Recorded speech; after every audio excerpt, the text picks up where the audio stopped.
Salut à tous et bienvenue dans Beats épisode... J'appuie sur le bouton, la transition supplémentaire, bon c'est pas grave. Bienvenue dans l'épisode numéro 112, donc cette semaine, quelques news s'il en est. Alors un stream un peu particulier, on est désolé pour ceux qui nous regardent en direct puisque nous sommes en 4G, rapport à une panne de la fibre sur Bordeaux. Donc c'est voilà, ballot, hein. C'est ballot. Un petit peu dommage. Donc du coup on n'a pas le choix que de passer par la 4G. Donc désolé encore une fois pour la qualité, et aussi évidemment les images et les incrustations risquent de s'afficher un peu plus lentement que d'habitude. Vous allez avoir un délai entre le temps où on va commencer la Voilà. news et l'affichage de l'image, pour ceux qui nous regardent en vidéo. Voilà. Quoi de neuf? Quoi de Rien. neuf? Bah après une petite 2 semaines de vacances, du coup, C'est c'est ça. 2 semaines sans bits, c'est incroyable. 2 semaines de vacances. On revient chargé au taquet avec plein de news Enfin, quand même. Un petit vous peu. êtes très beau comme ça. Ah, Merci. d'où une désynchro labiale. Ah, il y a une désynchro labiale. Non, c'est pas vrai. C'est vrai? Non. Alors s'il n'y a pas un décalage d'image, non, ça va.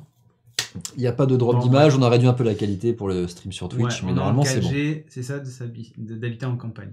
C'est ça, Minotaur. C'est clair. Exactement. Bon, du coup, on a un programme un peu chargé. Un petit peu, ouais. On va cocher toutes les cases du bingo normalement. Ah, tout va bien. Ouais, c'est pas mal là. Je pense qu'on est pas mal. Donc du coup, première news, on va parler d'un renard. Enfin, c'est un panda. D'un Firefox, d'un pandarou, puisque c'est Mozilla. Alors c'est plutôt la fondation Mozilla, c'est pas tant le navigateur. Salut Macromico. Qui a publié en fait ils ont lancé une initiative il y a quelques temps qui s'appelle Common Voice, dont l'objectif c'était d'apprendre aux machines à parler. Mais à parler convenablement, c'est-à-dire que c'est pas les voix de robots comme on peut connaître actuellement sur les Google Maps ou les Waze ou tout ça, ou les TomTom à l'époque, c'était pire que tout.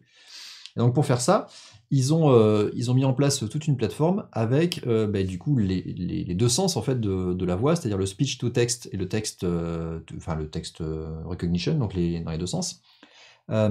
Et pour faire ça, ils ont du coup publié tout un site avec le moyen en fait de venir trier les différents sons que tu entends, de venir noter les différentes choses qui sont dites, et surtout de venir aussi enregistrer des paroles. Alors je vous montre ça.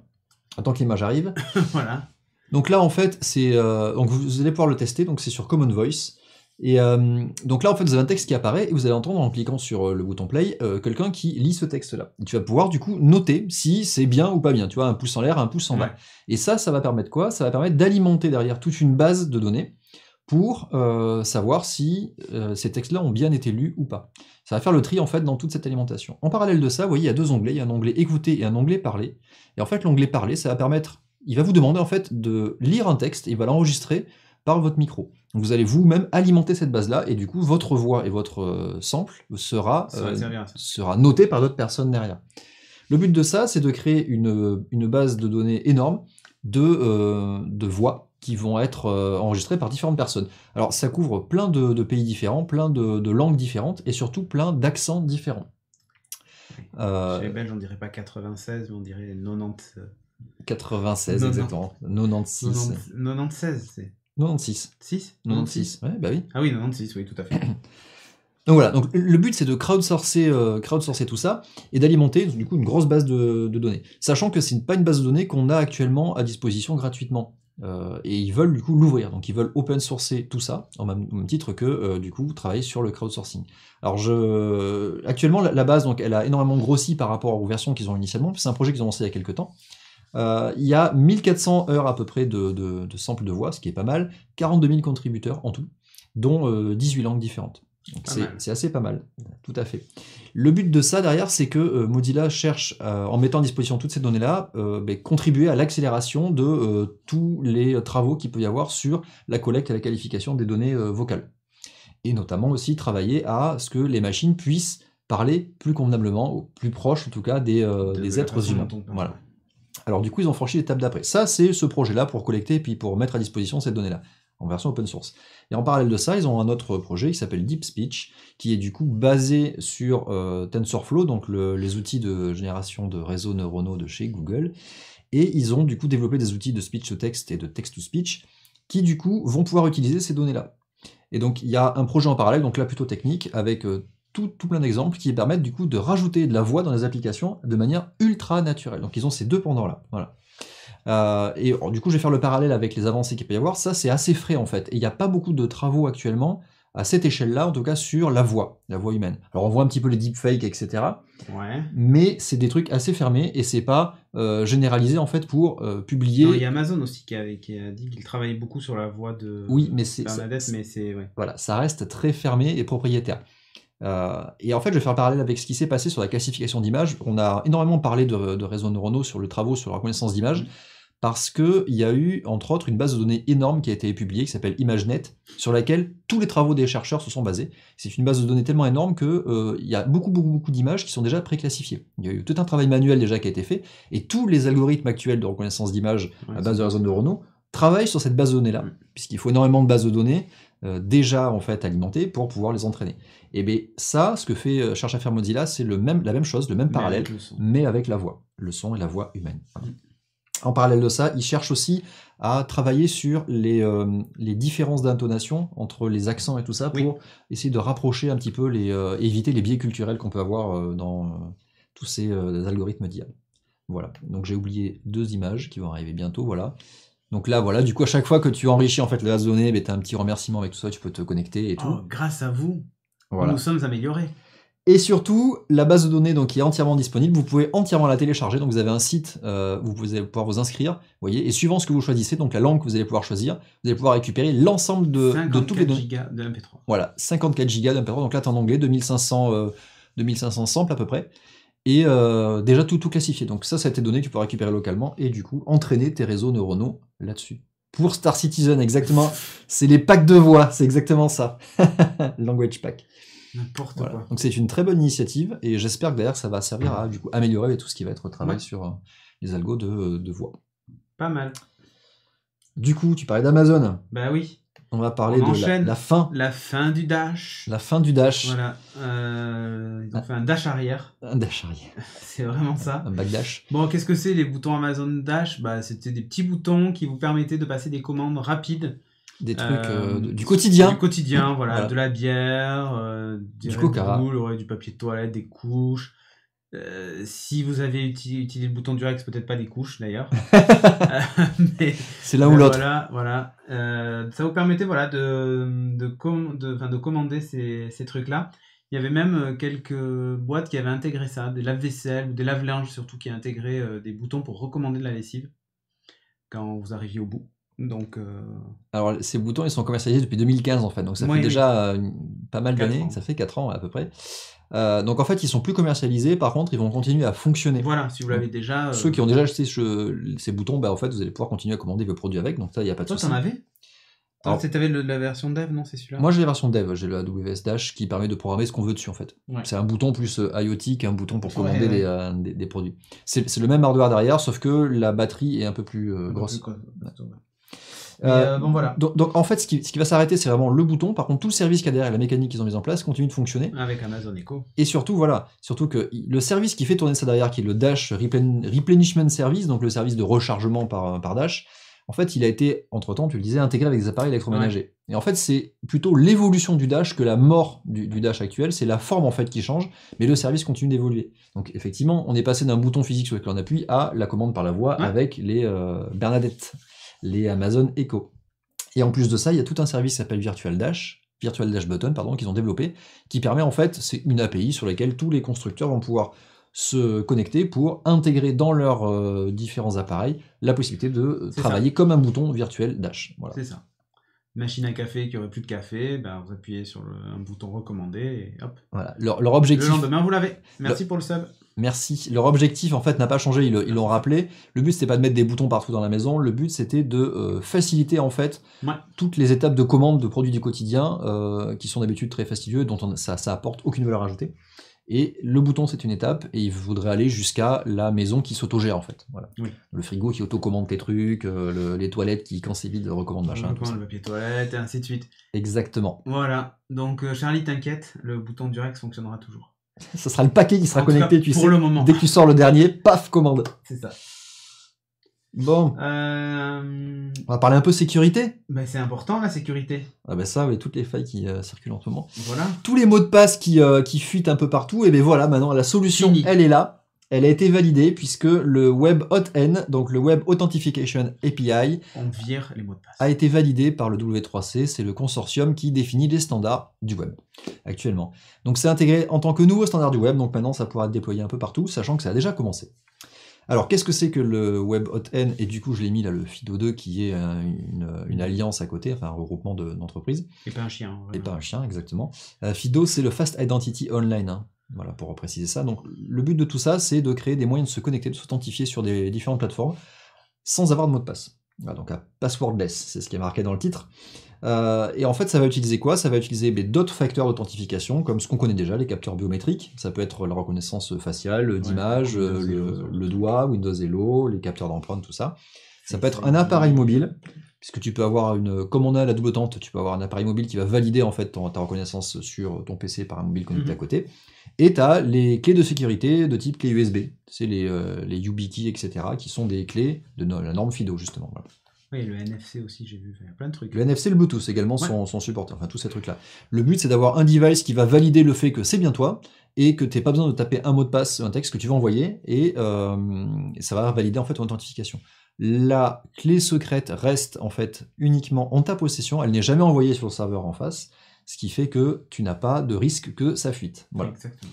Alors il faut savoir que c'est pas tout nouveau, ce mécanisme-là, c'est déjà supporté dans Android et Windows 10, et dans les navigateurs actuels comme Chrome, Firefox, Edge et même Safari. Voilà. Alors à différents niveaux, mais cette API en tout cas du web est déjà supportée, sachant qu'en plus des services ont déjà commencé à le proposer, puisqu'il y a Dropbox, Facebook, GitHub, Salesforce, Stripe et Twitter aussi qui ont déjà la possibilité de s'identifier par WebAuthn. Alors, ça permet de faire deux choses, c'est-à-dire qu'au-delà du web, en fait, ça va permettre de se connecter sur un PC, mais aussi sur le mobile, c'est-à-dire que c'est d'abord le navigateur, on parle du web, mais je fais le parallèle en fait avec une autre news à côté, qui est celle qui intègre en fait FIDO2 dans les devices Android, puisque ça permet également de traiter la plateforme Android comme un appareil de sécurisation qui respecte cette norme-là, ce qui fait qu'on va pouvoir utiliser même ça dans les applications, et pas que dans le navigateur web. Donc les avantages, on les a dit à peu près, c'est que c'est ultra sécurisé, évidemment, c'est super pratique et rapide à utiliser. Ouais, voilà. Le nombre de fois que le capteur d'empreinte déverrouille ton téléphone et que t'as pas besoin de taper un code ou un machin. Et c'est assez chiant, tu vois, tout à l'heure j'ai eu besoin de me connecter à mon appli bancaire qui utilise Face ID, donc ça marche sans problème, et puis j'ai voulu me connecter sur mon PC, je me souviens plus de mon mot de passe. Merde. C'est ballot. Parce qu'en fait j'utilise tellement Face ID, ce genre de truc, que je m'en rappelle même pas moi-même, donc c'est pas mal. C'est pas mal. Voilà. Hier, on a pas besoin de s'en rappeler. Voilà. Faut te rappeler lequel doigt t'as mis, en fait. C'est juste ça. Ouais, ça va. Il y a d'autres avantages, c'est que notamment, c'est rapide à implémenter. Donc, au niveau des API web, c'est pas hyper compliqué à mettre en place sur les plateformes web pour intégrer ce mécanisme d'authentification. Ça, c'est plutôt cool. Ils ont bien pensé leur truc. Et enfin, donc, il n'y a pas de traçabilité possible, puisque le mot de passe et l'authentification n'est pas envoyé sur le site. C'est authentifié localement. C'est juste que la plateforme en face fait confiance à ce mécanisme-là. Donc, il dit, oui, je sais que c'est la bonne personne, point barre. On va pas pouvoir recouper en fait le fait que c'est la même identité que tu vas avoir sur un site que sur un autre. Voilà. Alors ils pourront toujours le faire par si tu complètes tes infos de ton profil, c'est-à-dire que si tu rajoutes derrière ton adresse mail, tout ça, ils vont pouvoir les corréler. Si tu es logué à Facebook sur ton navigateur et que voilà, comme d'hab. Il y a un bouton like quelque part sur la page. Il y aura d'autres moyens, mais en tout cas ça sera pas fait par ton mail et ton mot de passe.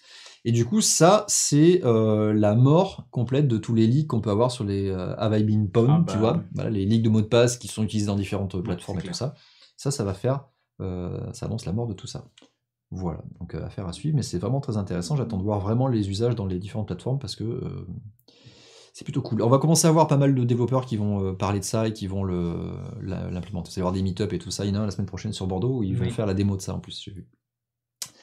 Voilà. Parfait. Écoute, ça va évoluer dans le bon sens en tout cas. Non, c'est bien la fin des mots de passe. Alors c'est pas de suite, mais ça va pas tarder. Ça va pas tarder. USB 4 et Thunderbolt 3. Alors on a eu la débâcle de l'USB 3.2 génération 1, 2, 2.2 x 2 x 4, 4, X machin, enfin n'importe quoi. Du coup, pour aller encore plus loin dans le bordel, ils ont annoncé les débuts de l'USB 4. Et notamment le fait que ça va supporter nativement le Thunderbolt 3, mais surtout que ça sera le Thunderbolt 3 surtout d'abord. Alors, il faut savoir que le Thunderbolt 3 est déjà disponible sur l'USB 3, du coup, depuis un petit moment d'ailleurs, depuis 3 ans, mais c'était licencié par Intel, donc c'était soumis à licence, il fallait payer. Il fallait soit avoir des processeurs Intel, dans des chips, des contrôleurs Intel pardon, pour gérer l'USB 3, soit être un constructeur tiers et payer la licence à Intel pour l'utiliser. Là, Intel en fait a relâché la licence. Ah, mais ils payaient des royalties à Intel. Bien sûr. Ouais. Mais Apple, ils rajoutaient leur taxe en plus par-dessus. Oui. Je sais, mon Mac mini, il est et voilà. J'en ai 4 pour. Donc là, en fait, ils ont relâché la licence. Donc maintenant, on va pouvoir intégrer en fait du Thunderbolt 3 sur de l'USB sans avoir à payer. Ouais, donc on va pouvoir atteindre des débits de malade, du 40 gigabits par seconde, je crois. Ouais. Donc ça, c'est plutôt cool. Et ce qui est surtout intéressant, c'est que USB 4 en version type D, il va falloir tout changer. Non, la prise ne change pas. Effectivement, ça reste de l'USB de type C, le connecteur, ça change pas. Là, c'est la norme au niveau du protocole de communication. Tiens, je l'ai mis là, avec tout le bazar des différentes normes. Voilà, donc le Power Delivery reste là, le type C connecteur reste là. Et du coup, on a le Thunderbolt 3 qui vient surtout par défaut et qui permet de gérer tout ça. Le gros intérêt, c'est que la bande passante va être assez énorme et du coup, on va pouvoir permettre d'exploiter vraiment l'USB-C en tant que connecteur universel. Exactement. Parce qu'actuellement, l'USB-C en tant que connecteur, il est bien comme connecteur universel. Par contre, en tant que protocole de transport, c'est pas le cas. C'est-à-dire que tous les connecteurs USB-C ne se valent pas. Exactement. On n'est pas capable de brancher autant d'écrans qu'on veut sur n'importe quel port USB-C actuellement. Là, le Thunderbolt 3 ouvre une bande passante suffisante pour pouvoir faire tout n'importe quoi avec le port qu'on a. Voilà. Moi, j'utilise mon écran, 38 pouces, là, 4K, il est branché en Thunderbolt 3, du coup, avec un connecteur USB-C à mon Mac, direct. Ça marche bien. Et voilà. Alors moi, je fais l'exemple de celui-là sur le XPS 15, en fait, donc j'ai un connecteur USB-C, et en fait, il peut fonctionner de trois manières, donc soit en USB classique, soit en DisplayPort, soit en Thunderbolt 3. Donc suivant l'adaptateur que tu branches dessus, il va choisir le protocole correspondant à l'adaptateur. Oui, et j'ai un adaptateur Thunderbolt 3 sur lequel j'ai du réseau et deux prises d'écran supplémentaires, etc. qui viennent en complément du PC. Mais ça, c'est possible à faire que parce que la bande passante est suffisante par le Thunderbolt. Voilà. Parenthèse fermée. En DisplayPort, tu peux faire moins de choses. Oui, c'est vrai que c'est déjà sur les... Moriarty a raison. Sur les Mac de 2017. Le Thunderbolt 3 ? Ouais, dès 2017, oui. Ouais, alors il y avait du Thunderbolt 2 aussi, il faut faire gaffe, une génération, c'était le 2 et pas le 3. Mais enfin, ils l'ont implémenté tout de suite parce que Apple a toujours été fervent défenseur du Thunderbolt depuis toujours. Bien sûr. D'ailleurs, c'était les seuls défenseurs même du FireWire à l'époque et tout ça. Donc voilà. Et le Thunderbolt, dès qu'il est sorti, il est tout de suite arrivé sur les ordinateurs. Moi, sur mon iMac de 2012 ou 2013... non, c'était du Thunderbolt que j'avais. Ouais, si, c'était du Thunderbolt 2. Parce que on utilisait les cartes d'acquisition externes en Thunderbolt. Ah oui. Pour faire les premiers lives, en fait. On les faisait avec ça. Et c'était déjà... ça date d'il y a quelques années, quoi. Dès que le truc sort, c'est adopté de toute façon par Apple. Le Thunderbolt 3, vous l'avez déjà effectivement depuis un moment. En 2018, toute la gamme, c'est ça, Montréal. Oui, c'est ça. Donc Nico Poppy, 2025, lol. On parle de l'USB-C sur les Surface Pro ou pas? Alors. Non, surtout que c'est le cas. En plus, l'USB-C sur les Mac, maintenant, c'est plutôt correct. Ouais, oui. Allez, en parlant de Mac, on va aller chez Microsoft. On va parler de Windows Lite. On a parlé de Windows Lite. Alors, qu'est-ce que c'est? C'est une grosse rumeur, et en tout cas, c'est un projet interne de chez Microsoft qui travaillerait sur une version plus légère de Windows. Oui. Notamment sur l'aspect interface graphique. Sachant que les versions plus légères sont déjà énormément avancées, c'est un travail qui a déjà été fait depuis très longtemps chez Microsoft, puisqu'il y a les versions C-Shell, le Composable Shell et le CoreOS qui ont été travaillées, vous savez... C'est pas C-Shell l'île. C'est exactement ça. C'est tout le travail que Microsoft avait fait pour découper en fait son OS, pour extraire en fait le cœur de l'OS et pouvoir la utiliser sur d'autres plateformes que juste un PC ou un serveur. Oui. C'est notamment les premiers devices qui en ont bénéficié, ça a été les HoloLens, puisque les HoloLens 2 sont basés sur ce Windows Core OS. Et ils partagent en fait le même cœur du système que les PC Windows 10. Et le Surface Hub aussi, j'avais noté qui a le même système. Ah oui, c'est vrai. Ouais, tout ce travail-là en fait est fait là-dessus. Et du coup là, ils ont entamé un nouveau travail, mais au niveau de l'interface graphique, cette fois, ils veulent le simplifier, l'épurer. D'abord pour cibler deux choses qui sont les appareils dual screen. Tiens. Au sens très large, voilà. Alors ça veut pas forcément dire des appareils qui sont pliables, mais ça veut aussi dire ça, voilà. Donc c'est suis pliable, du coup j'ai deux écrans, courrier, ou pas que, ça. voilà, ça rappelle le courrier. Et surtout, donc le deuxième aspect, ils veulent être capables de proposer des appareils plus légers en termes de spécifications, mais qui vont fonctionner quand même de manière active, en concurrence des Chromebooks qui, comme toujours, cartonnent du côté de l'éducation aux États-Unis. Donc on a une petite preview de ce que ça pourrait être. C'est un ça rame un peu, c'est un concept en fait de l'interface graphique. C'est pas light, hein, pour le coup. Voilà. Ça rame. Donc ça rappelle un peu du Chrome OS quand même à s'y méprendre. Voilà, en bas, la barre quand même dock. Ouais, exactement. Voilà, donc sachant que ça reste le cœur de système Windows 10, donc ça fonctionne avec les applis Windows 10 classiques. Par contre, c'est vraiment le travail sur l'interface graphique qui est vraiment simplifié. Est-ce que si je passe la souris sur les icônes en bas, ils s'agrandissent ou pas? Ah ben, comme ça, par exemple. Je sais pas. Comme sur mon ordinateur que j'ai devant moi. Je sais pas. Alors, il faut savoir que c'est un marché aussi qui est poussé, donc pas que par Microsoft, c'est Intel aussi qui pousse beaucoup là-dessus, qui souhaiterait créer en fait une nouvelle gamme de produits. C'est-à-dire que le laptop, c'est déjà ultra méga saturé.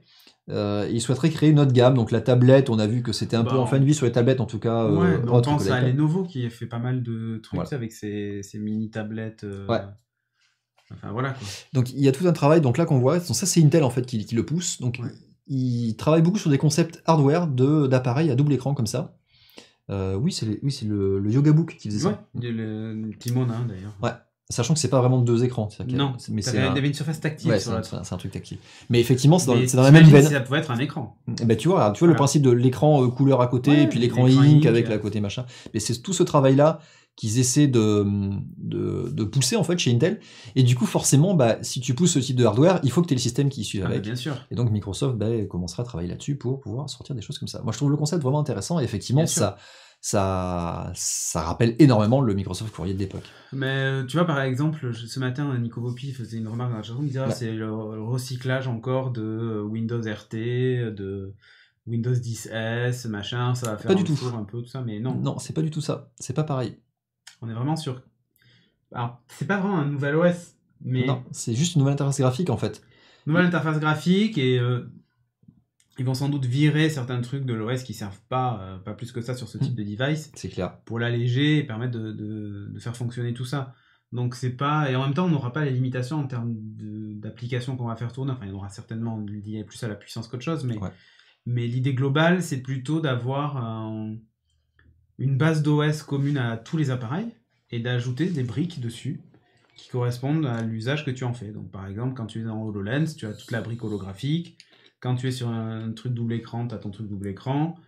Quand tu es sur un PC de bureau, pourquoi pas, demain, le prochain Windows 10, ce sera peut-être une base de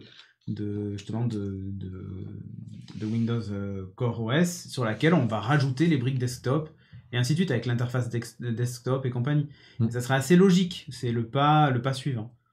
Donc voilà. Moi, je trouve que le move est plutôt intéressant. Non, puis on râle souvent sur l'interface de Windows 10 qui n'est pas adaptée aux tablettes actuellement. Et c'est vrai, c'est-à-dire que ça reste une interface pensée d'abord pour un PC de bureau qui s'adapte un peu à l'interface tactile et à la tablette, mais on est loin d'une interface qui était pensée pour ça. Là, en fait, on reste sur le même système avec le même socle pour exécuter les applications, donc on est vraiment pas au même niveau que Windows RT. Ah non. C'est juste que l'interface graphique pour les lancer sera différente. Voilà, sachant que dans Windows, faut le savoir, mais il y a une époque où on pouvait carrément changer toute l'interface graphique. C'est-à-dire que tu pouvais garder le cœur du système et changer tout. C'est le shell en fait. L'explorer qui est lancé au démarrage, avec le menu démarrer, la barre des tâches et les fenêtres et tout ça, on peut le killer et lancer autre chose à la place. C'est une époque où je m'amusais à faire ça. J'étais jeune étudiant, tu peux lancer d'autres interfaces. Mais en fait, c'est le même principe. C'est-à-dire que tu remplaces juste la couche de présentation, de gestionnaire de fenêtres. Voilà. C'est ça. Et donc là, l'idée, c'est de modifier ça pour l'adapter à ces devices. Exactement. Donc oui, là, le prochain rendez-vous, c'est à mon avis, il faudrait regarder il y a la Messbuild en mai, donc il y a la conférence des développeurs de Microsoft. Il y a des chances qu'on voit émerger ce projet un peu plus officiellement à ce moment-là. Voilà. Allez, une nouvelle coche dans le bingo. On va presque regrouper les deux news Tesla d'ailleurs. Ouais, c'est vrai. C'est vrai. Bon, on peut le faire. Non, c'est pas grave. Bon, allez. C'est les promos chez Tesla. Voilà. Puisque, enfin, Elon a atteint son objectif qui était de pouvoir vendre des Model 3 à 35 000 $. Et comment est-ce qu'on fait ça? Alors comment est-ce qu'on fait ça, ma bonne dame? Alors la première chose, c'est déjà Amazon. on baisse les prix, forcément. Donc réduction de prix assez considérable en fait sur toute la gamme, même sur les Model S, 12 000 $ en moins, ce qui est c'est pas négligeable. Hein. Et 18 000 $ en moins sur le Model X. Après, c'est aussi une rationalisation des différentes plateformes, puisque maintenant il n'y a plus qu'une seule plateforme de voiture qui est faite avec une seule batterie. C'est juste que le bridage est fait logiciellement. Donc on va pas avoir différentes batteries produites. C'est ouf. Vivement qu'on puisse débrider le truc. Ouais, t'imagines, tu vas pouvoir hacker pour débrider le truc. Sachant qu'en plus, en même temps, ils ont fait le move de partir sur de la commercialisation uniquement en ligne. Mais c'est surtout ça en fait. et de du coup fermer les boutiques et tous les commerciaux sur place pour vendre tes voitures, tout ça ferme, ça coûte beaucoup moins cher du coup, on n'a plus de frais de structure là-dessus, et du coup on vend les voitures uniquement en ligne, et du coup on peut les vendre moins cher. Il y a ça. Alors je suis allé chercher un petit peu ce que ça va donner, parce que 35 000 $ c'est aux US, et évidemment sans les taxes. En France, en comptant la conversion du dollar, en comptant les frais d'importation, en comptant les frais différents, les taxes, les douanes, etc., on peut espérer quelque chose autour de 38 600 € à peu près. Ouais. Donc on est dans une gamme qui commence à être intéressante quand même. Alors c'est pour la première version, encore une fois, c'est la Standard Range, je crois qu'ils appellent. Qui a, je sais plus, 220 miles. Oui, je crois que c'est ça. Donc ça reste un peu léger, mais ça peut commencer à faire une voiture pour le quotidien. Voilà, pas pour les grands trajets. Sachant que en France, ce tarif-là sera pas officiel avant septembre. Donc on n'est pas encore à pouvoir en acheter une à ce prix-là. Voilà. Je voulais dire un autre truc. Ah oui, du coup, il y a eu... vous en parliez ce matin, tu as eu une petite incruste, mais c'est pour l'occasion. Le fait de fermer tous les centres Tesla, en fait, du coup, comment tu vas faire pour gérer ta maintenance de ta voiture? En fait, ils font la transition vers une flotte de services de maintenance mobile. Voilà. Donc en fait, ils vont agrandir, ils l'ont déjà, mais ils vont l'agrandir, en fait, leur réseau, leur service center, c'est ça. Donc il y a des véhicules comme ça, qui sont donc des pick-up aux États-Unis, qui viennent pour gérer la réparation de ta voiture et le dépannage. Et bien en fait, tu vas pouvoir maintenant en avoir plus souvent à disposition, sachant que c'est des services que tu peux invoquer depuis l'application directement. Tu dis j'ai besoin d'un dépannage et hop, j'ai besoin comme un Uber. Voilà. Donc tu n'as même plus besoin vraiment d'un garage, d'une concession Tesla officielle, c'est vraiment un service à tes pieds, c'est plutôt cool. Par contre, tu as un problème avec une portière ou un truc comme ça, c'est pas dit que le mec il vienne avec la portière te la changer sur place, hein, mais bon. Non, c'est pas sûr. Bon, là tu vas chez un... Ouais. Chez un non. Un carrossier, non, mais tu peux... Après, tu peux avoir des réseaux de partenaires, en fait, ils peuvent bénéficier des réseaux qui sont déjà là-dessus. Bon, voilà. Oui, c'est comme les voitures volantes de chez Allopneu, exactement, c'est le même principe, voilà. Et pour la vidange, il n'y a pas besoin de vidange, Nico. Bah non. Si, les kits de frein peut-être, mais là... Voilà. Non, c'est malin. C'est malin de faire la commande en ligne. Mais c'est vrai que moi, ce qui me frustre, c'est de me dire le hardware sur toutes les voitures est exact. En fait, ils vendent exactement la même voiture, enfin, à part quelques options de couleurs et machin, mais ils vendent exactement la même voiture. Mais c'est un logiciel. Il faut imaginer que la Tesla. Ils vendent ça comme des applications. C'est ça. C'est un logiciel, mais qui roule. Et du coup, ils ont adapté tout le modèle économique. Ils ont adapté tout le modèle économique d'un smartphone, d'une application récente à la voiture. C'est ça. Donc d'ailleurs, c'est pour ça qu'on peut activer plus tard la conduite autonome et ce genre de trucs. Ce sont des options que vous pouvez activer plus tard et à distance. Et pareil pour augmenter l'autonomie, c'était le cas avant en tout cas, sur les modèles S65. Oui, il y en avait déjà qui partageaient la même batterie. Voilà, qui étaient 65, mais en fait c'était des 70 ou des 80 dedans. Et en gros, tu pouvais après demander le débridage si tu voulais. Et d'ailleurs, il avait offert pendant une catastrophe naturelle le débridage pour essayer pour évacuer, pour étendre l'autonomie et évacuer la zone. Il avait ouvert la distance. Mais là, c'est carrément la plus grosse batterie qui est à l'intérieur de toutes les voitures. C'est ça. Simplement, elle est juste bridée, quoi. C'est un peu frustrant. Ça peut faire mal aux fesses, mais en fait, il faut vraiment faire le parallèle avec le logiciel, puisque quand tu achètes un Windows 10, par exemple, tu peux acheter un Windows 10 familial, et en fait, c'est ta clé qui va juste dire, l'image du CD ou l'image que tu vas télécharger, c'est toujours la même, sauf que la clé que tu vas mettre dedans, c'est ce qui va activer ou pas les fonctions. Voilà. Donc, bon, ça paraît pareil. Mais avec une voiture, c'est quand même un peu étonnant. C'est nouveau, oui, ce principe-là est nouveau, mais encore une fois, il faut regarder du côté plutôt du logiciel pour comprendre comment ça marche. Ouais. Allez, une petite news rapide, puisque Microsoft a publié une nouvelle version de l'application Excel sur Android, et bientôt sur iOS, et ils ont intégré une nouvelle fonction de reconnaissance d'image qui est plutôt bluffante, c'est plutôt bien fait.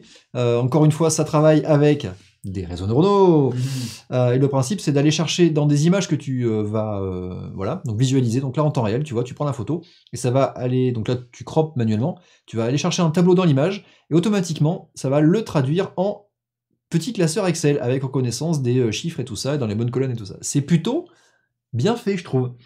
Et là, pour le coup, je me dis, autant Excel sur mobile, jusqu'à présent, nana pété, autant là, ça peut être un vrai apport pour l'application, sachant qu'évidemment, c'est connecté après à Microsoft 365. Oui. Donc, tu commences à faire ça sur ton mobile, tu prends la photo, ça intègre dans le classeur, tu le sauvegardes, tu le récupères sur ton PC, tu continues à travailler derrière. Donc, c'est plutôt bien pensé, et c'est une vraie fonction intéressante pour une appli mobile comme ça. Voilà, c'était tout, petite news rapide. Ouais, on en avait parlé dans le rendez-vous tech, ça, par contre. Ah ouais. Ouais. où on avait fait une grosse vanne sur Carlos Ghosn sur le fait que il avait dû sans doute scanner sa fiche d'impôt avec, et les 0, les 7 s'est transformé en 0 ou un truc comme ça, tu vois. Si ça marche pas bien. Enfin bref. C'est ça, ouais. Non, mais c'est plutôt bien vu. Pas mal, ouais. Pas mal. Bon, allez, Corning.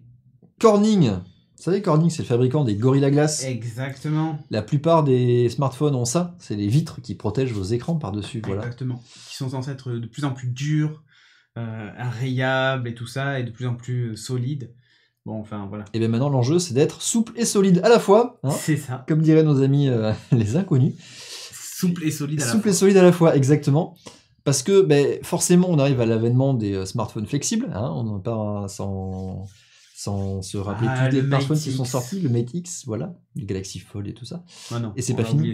On l'a oublié. Et Motorola. C'est un téléphone, le Galaxy Fold. Motorola qui arrive aussi, ils sortent des trucs. Bon, évidemment, il faut pouvoir avoir des vitres qui se rayent pas, mais qui se plient quand même.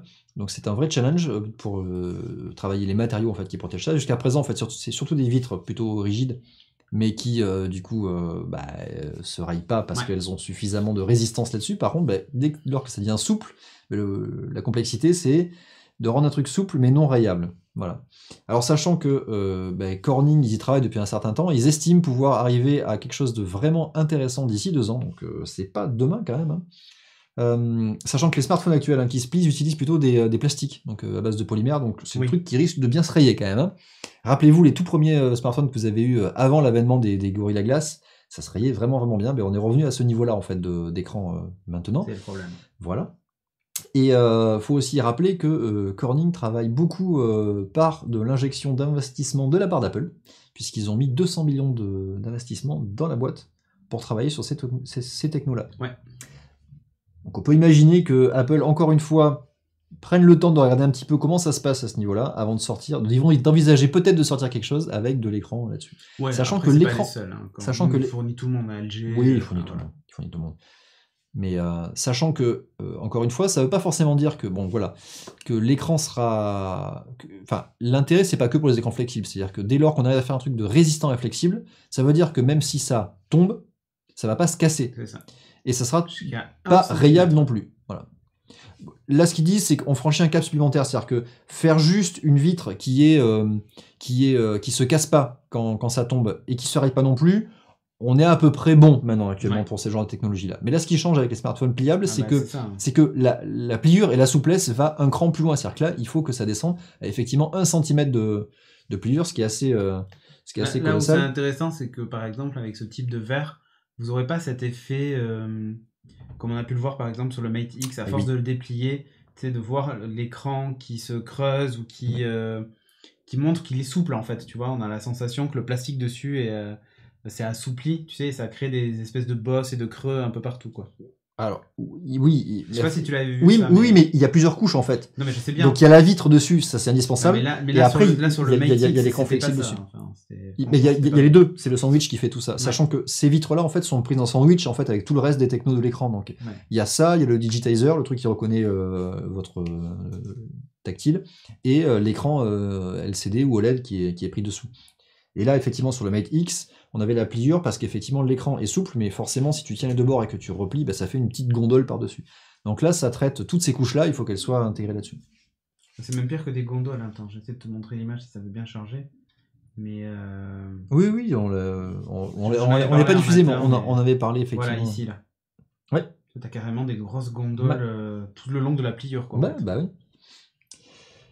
Alors, faut savoir que Corning, c'est pas leur première expérience dans l'écran qui se plie, puisqu'ils ont déjà une techno qui existe, qui s'appelle Willow Glass, qui permet de gérer notamment tout ce qui est écran enroulable. Sauf que cette techno, elle est très bien, mais elle n'est pas compatible avec les smartphones, pour la simple et bonne raison que dans leur processus de fabrication, il y a une partie de l'étape qui consiste à immerger en fait la vitre dans un bain d'eau salée, principalement.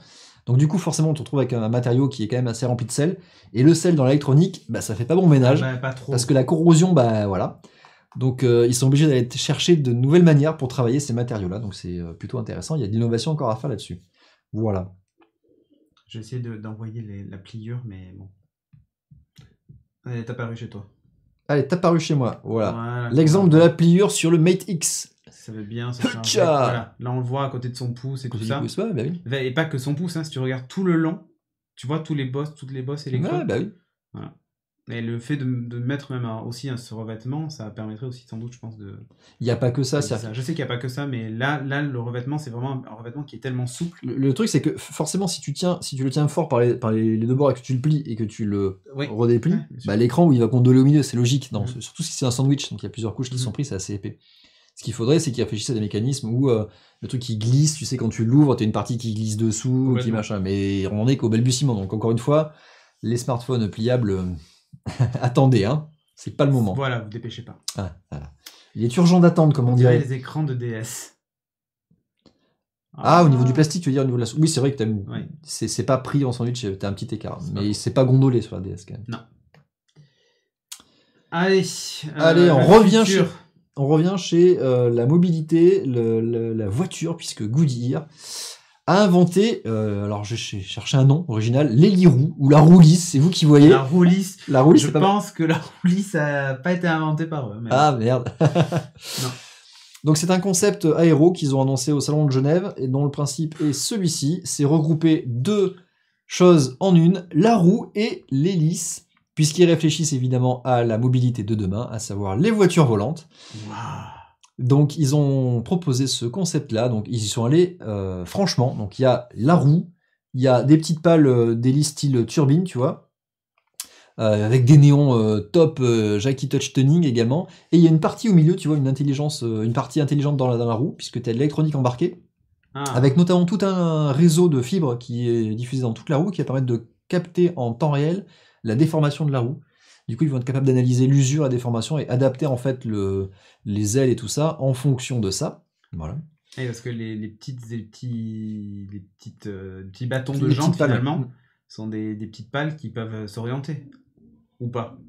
Parce que sinon, quand tu tournes et la roue tourne, tu risques de... T'es aspiré sur un côté. C'est ça. Mais non, parce que t'en as une de chaque côté. Ouais, non, mais t'es écarté. T'es écarté ou t'es resserré. Enfin, c'est pas terrible. Et en plus de ça, donc les roues, donc dans la partie électronique, ils ont intégré tout un système de communication de véhicules vers tout le reste de l'infrastructure du réseau. Donc le fameux V2X, le Vehicle to Everything. Ouais. Voilà, donc le principe, donc c'est vraiment du concept. Hein, ils ont présenté ça comme ça.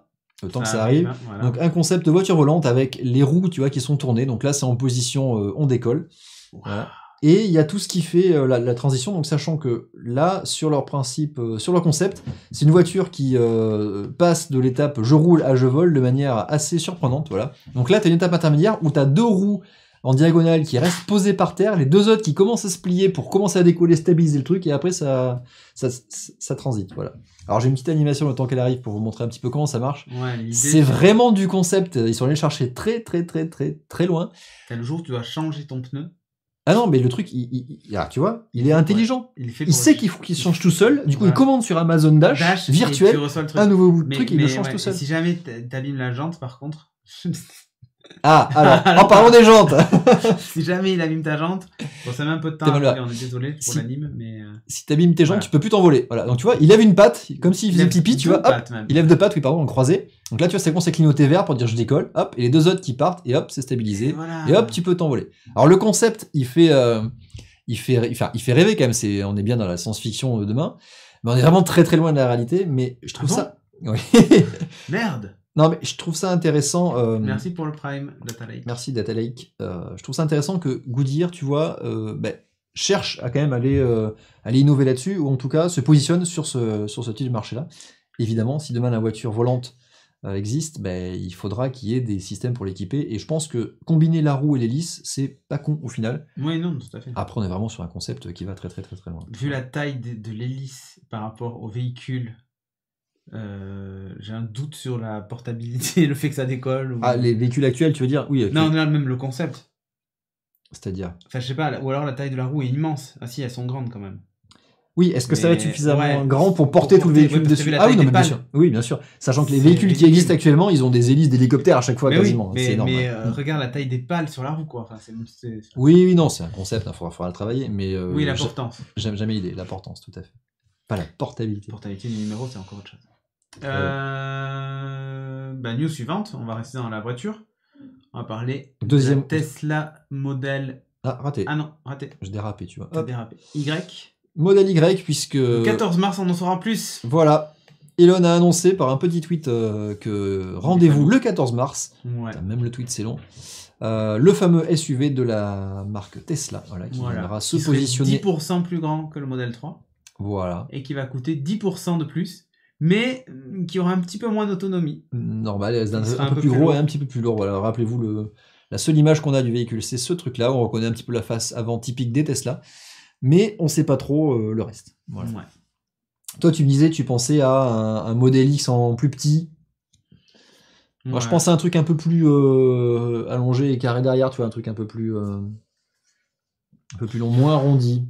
Si oui, sans doute moins arrondi l'arrière, oui. Oui, ça c'est sûr. Moins arrondi, peut-être plus scénic style. Ouais, c'est ça, ouais, plus scénic style et peut-être plus, un peu plus surélevé, peut-être plus.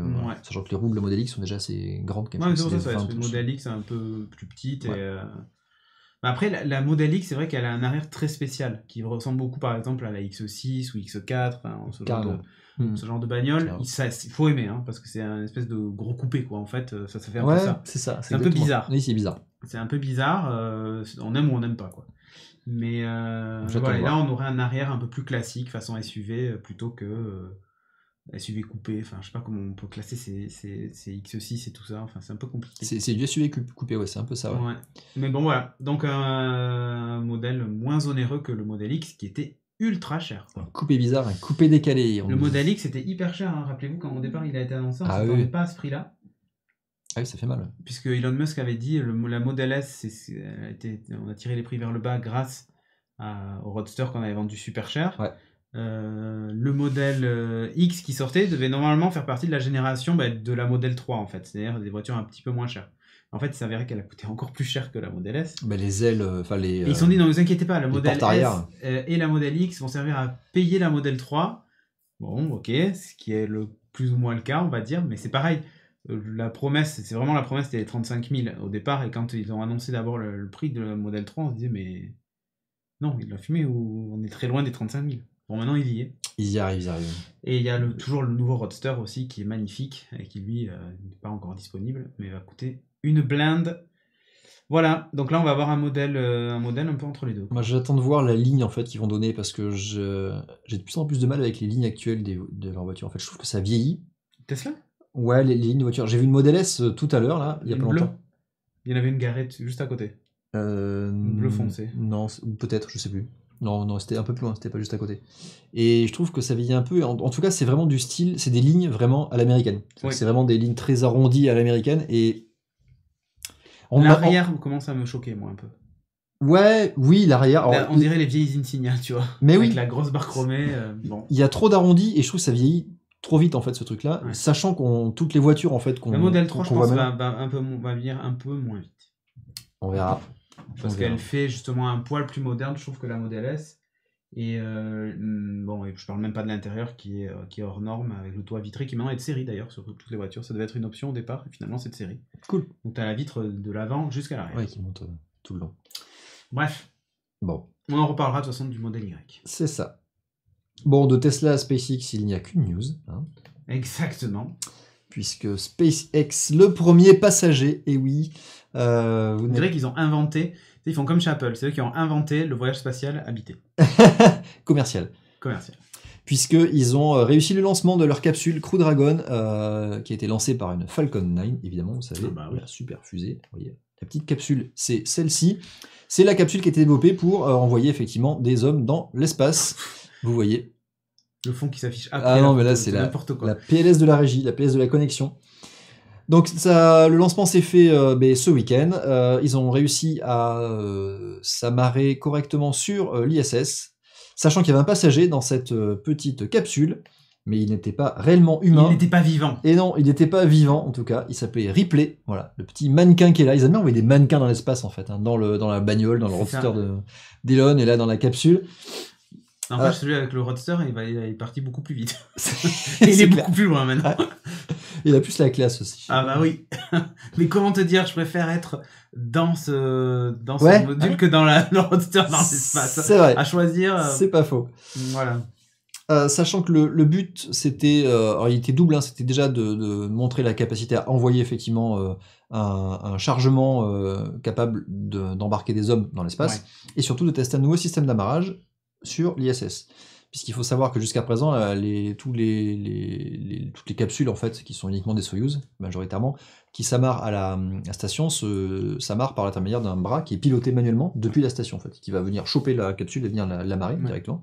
Mais là, c'est l'inverse, c'est-à-dire que c'est la capsule elle-même qui est autonome, et il va pouvoir naviguer d'elle-même autour de la station spatiale pour venir s'amarrer. D'ailleurs, il y a toute une phase en fait dans l'amarrage où la capsule a navigué en fait autour, mais juste pour montrer qu'elle pouvait naviguer correctement et éviter les différents obstacles.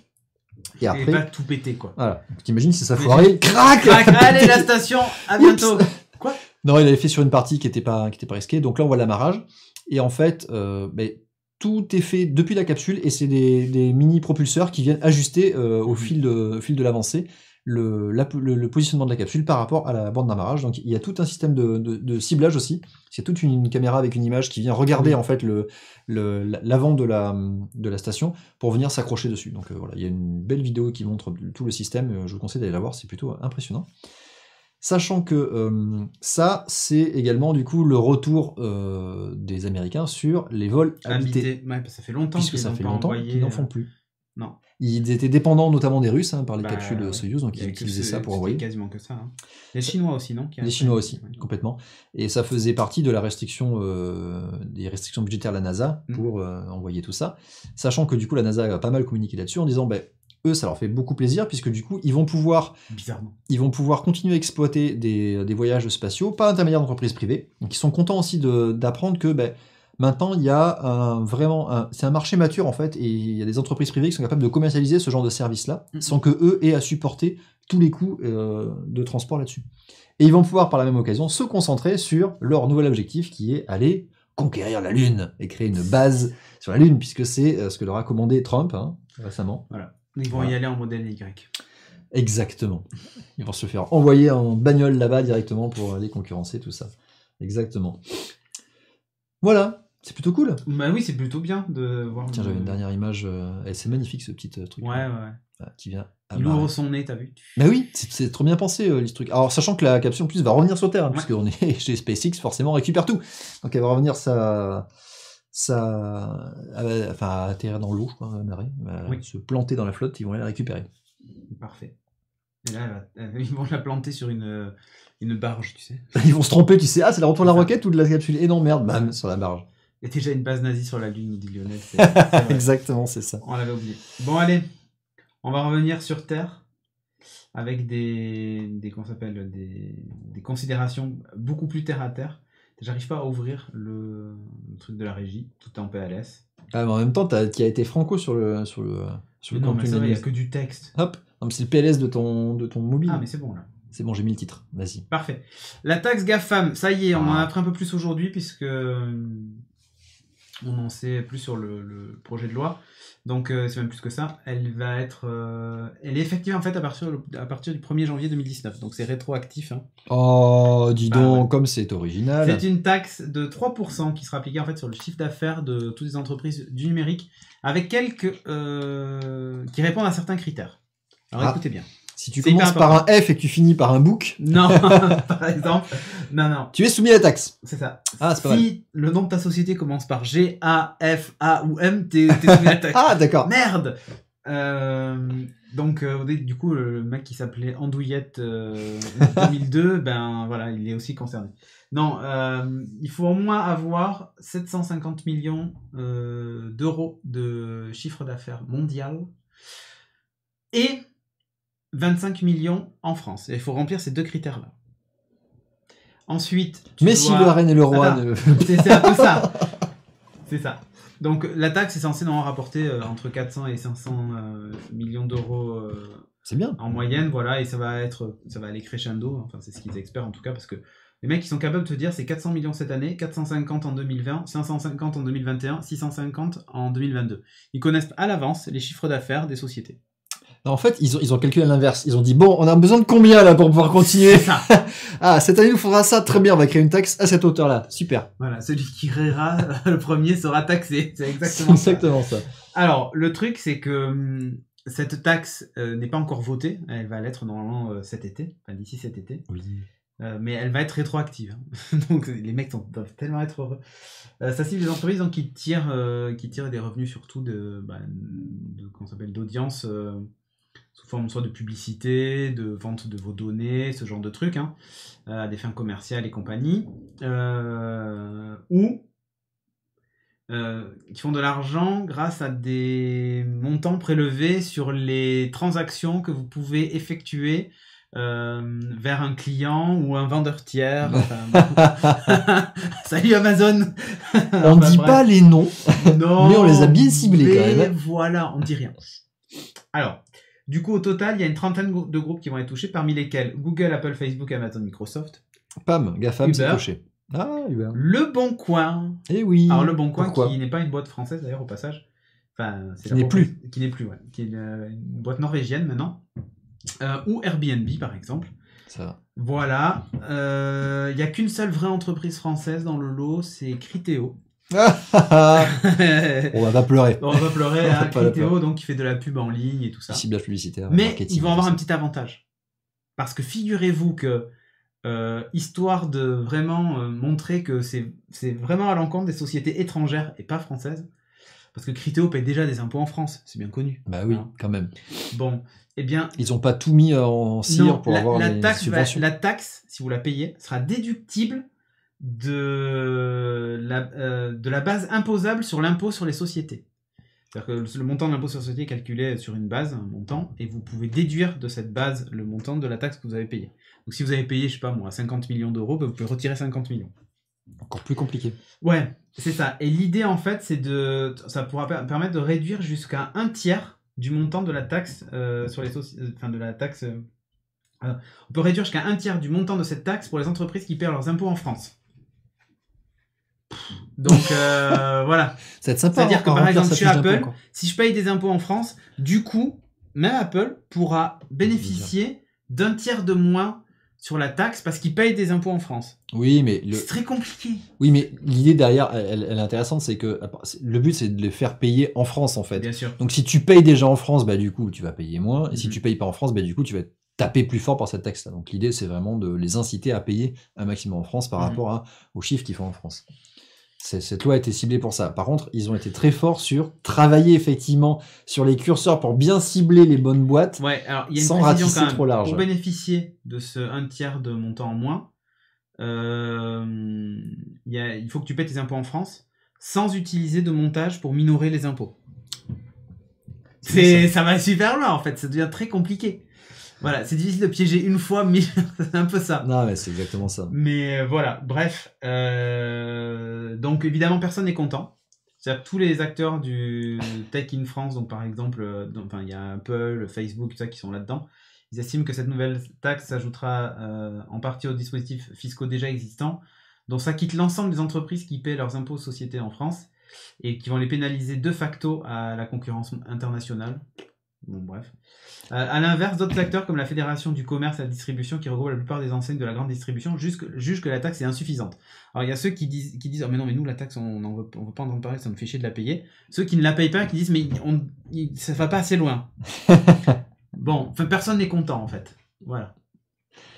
Non, ça va dans le bon sens quand même. C'est vraiment pour contrer ces montages. Montages fiscaux qui visent à réduire le paiement des taxes dans les pays sur lesquels le chiffre d'affaires est fait quand même. Voilà, c'est pour financer la French Tech, non, c'est pas pour financer la French Tech, mais... Bref, du coup, la taxe GAFAM, normalement, votée cet été et appliquée à partir du 1er janvier 2019. Sachant qu'ils ont déjà négocié leur ardoise, hein, bien sûr, c'est 500 millions voilà. pour Apple, enfin, bref. Tout ça, derrière, c'est de la négo, évidemment. Alors, la news, pour terminer. Ah, la news, what the fuck. Alors, le titre surtout, voilà. Alors, je vous laisse le titre de côté, je vais vous raconter un petit peu ce que c'est. C'est une baleine ou une balle de baseball? C'est une baleine ou une balle de baseball. Vous allez comprendre après. Alors, c'est un chercheur qui s'appelle Sean Carter, qui fait partie du groupe Google Brain, donc la partie de Google qui travaille sur l'intelligence artificielle. À côté de DeepMind, lui, il est plus sur l'aspect algorithmique, donc TensorFlow, etc. Et vous savez, il y a tout un travail actuellement sur la compréhension du fonctionnement d'un réseau neuronal, parce qu'on sait très bien comment les briques sont assemblées, comment elles fonctionnent. On sait très bien que ça fonctionne extrêmement bien. Par contre, on n'arrive pas à comprendre comment à l'intérieur il travaille et comment en fait il déduit certains résultats à partir des points d'entrée qu'on va lui donner. Donc là, l'exemple son travail de recherche à lui a été autour de la reconnaissance d'images. Donc on a encore une fois, on va encore parler de ImageNet, c'est cette grande base de données d'images. Donc ce qu'il a fait, il a créé un réseau neuronal de reconnaissance d'images qu'il a entraîné sur cette base d'images là. Et après, il a cherché à comprendre comment le réseau à l'intérieur travaillait pour classifier et reconnaître les différentes images. Comment il arrivait à la conclusion, en fait, quelles sont les différentes étapes. Et il a fait ça de manière intéressante, c'est-à-dire que il a, en parallèle de son travail sur l'analyse de l'algo de son réseau neuronal, il a cherché à comprendre comment l'humain aussi travaillait. Donc il a amené en fait les mêmes images qu'il avait utilisées pour détecter comment fonctionnait son réseau à l'école où était sa fille, donc de 7 ans. Il a découpé en fait en petits morceaux, puisque les réseaux neuronaux vont travailler sur des portions de l'image pour connaître tout ça. Et il a demandé en fait aux enfants, sans leur dire ce que c'était, rangez-moi ça, essayez de trouver des choses qui vont... comment vous rangeriez en fait ce tas d'images là, ce tas de post-it là. Tiens, je crois que j'ai l'image qui est là, voilà, donc ça va le temps que ça arrive.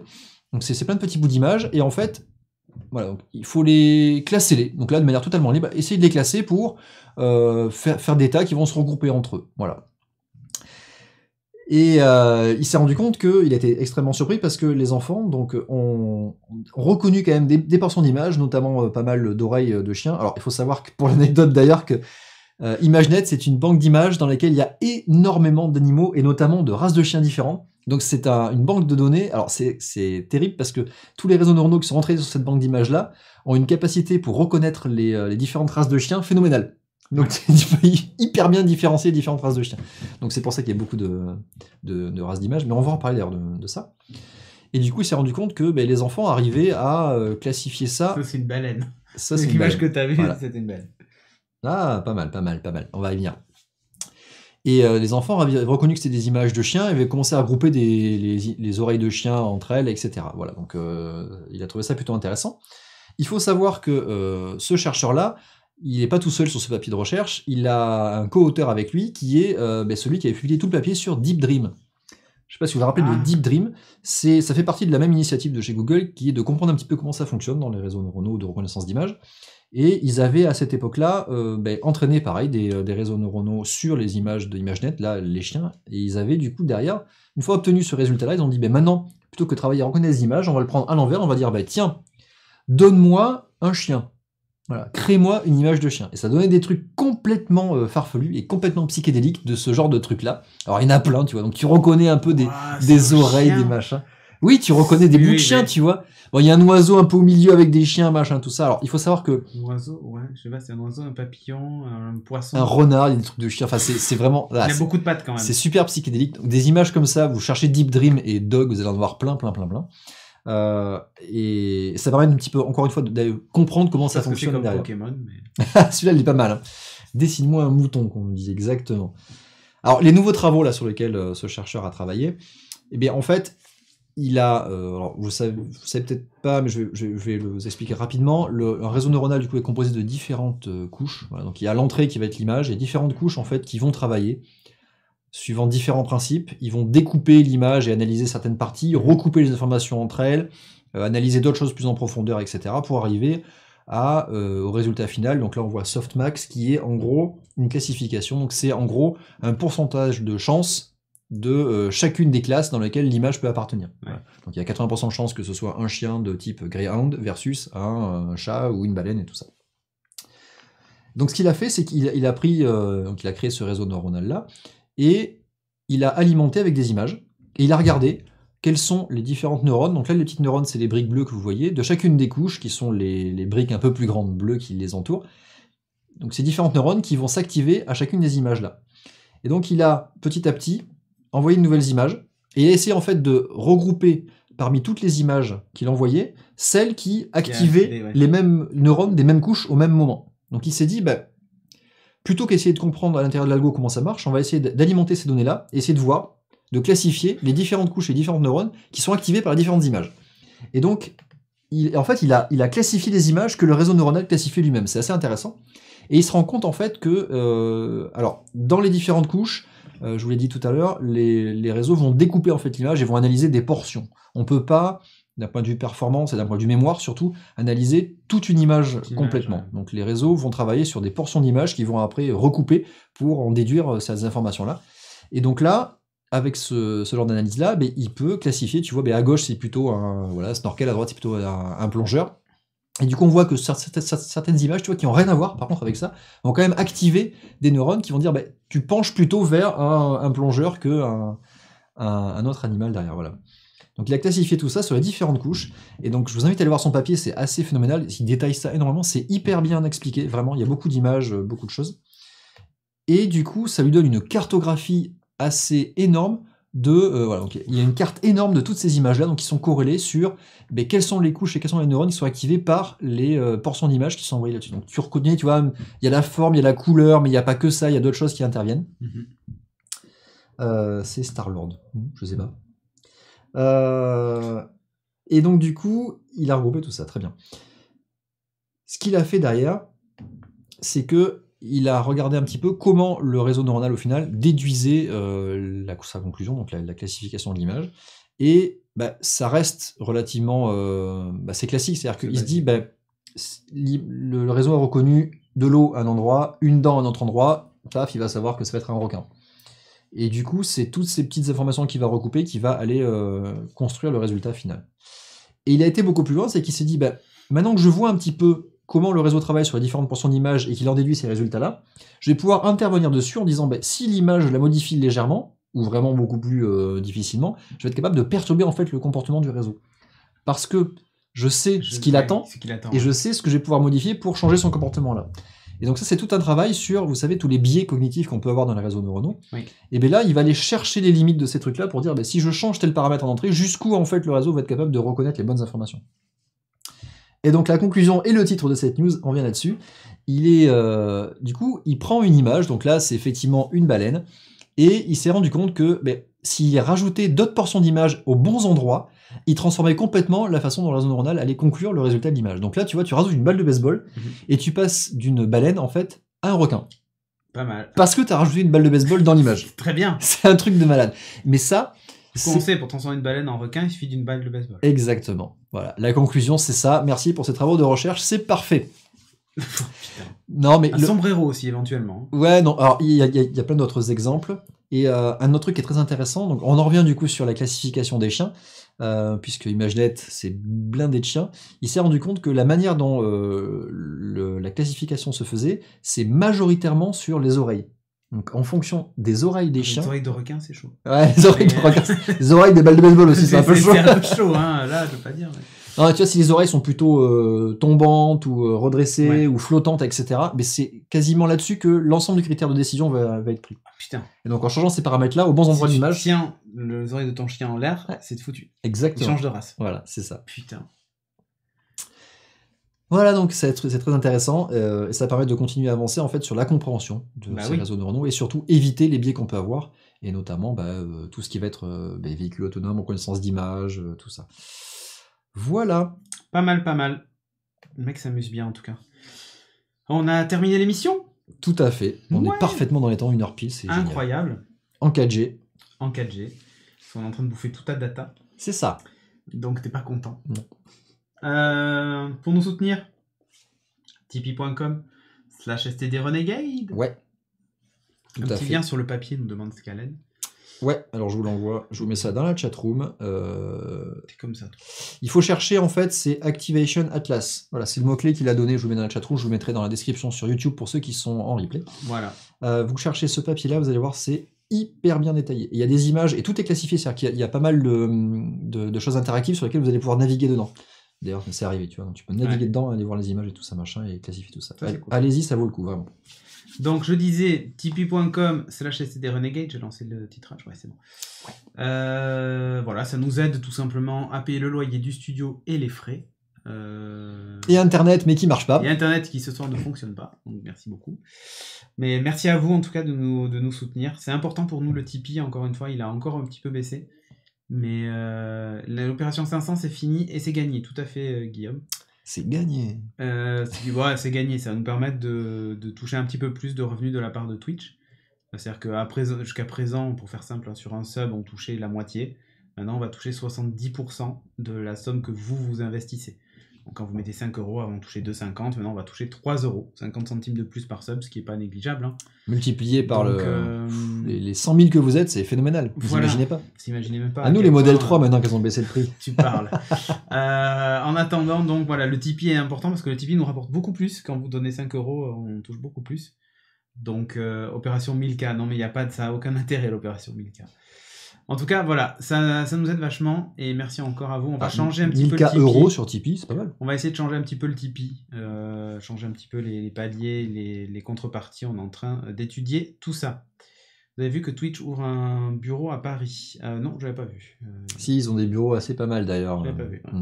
Ah bah ça, je me doute. Hein. Tu m'étonnes. Il y a de la monnaie là-bas aussi. Voilà, hein. Il y a la moitié de l'argent des subs. On va pas aller les voir à Paris, tiens. Si on pourrait. Ah, on pourrait totalement. Mais enfin bref. Sinon, sur Twitter, pour nous suivre, paf. Dans le bon ordre. Je crois. Le temps que ça arrive. @ChrisKamika, c'est moi. Abonné. Voilà. C'est lui. Exactement.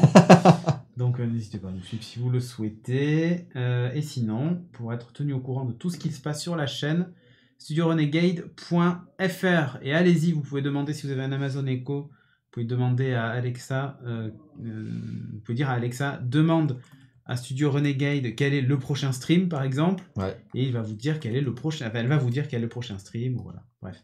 Si tu as internet. Ça marche pas mal. Si tu as internet, évidemment, ça va de soi. Voilà, donc studiorenegade.fr, vous avez l'agenda, vous avez tout ce qu'il faut.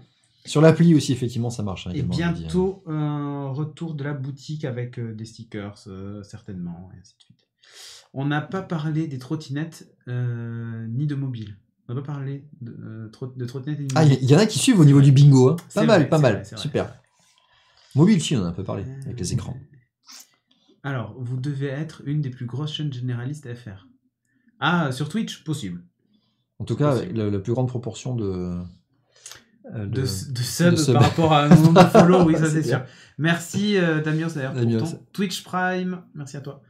La boutique en WordPress, c'est ça? Non, PrestaShop, on avait dit. C'est pire PrestaShop, c'est 97% de trucs qui sont pas mis à jour et tout. C'est parfait. Bon, en tout cas, merci à vous. Rendez-vous la semaine prochaine pour le prochain numéro. C'est clair. Ciao, ciao. Ciao, ciao. C'est quoi déjà le bouton?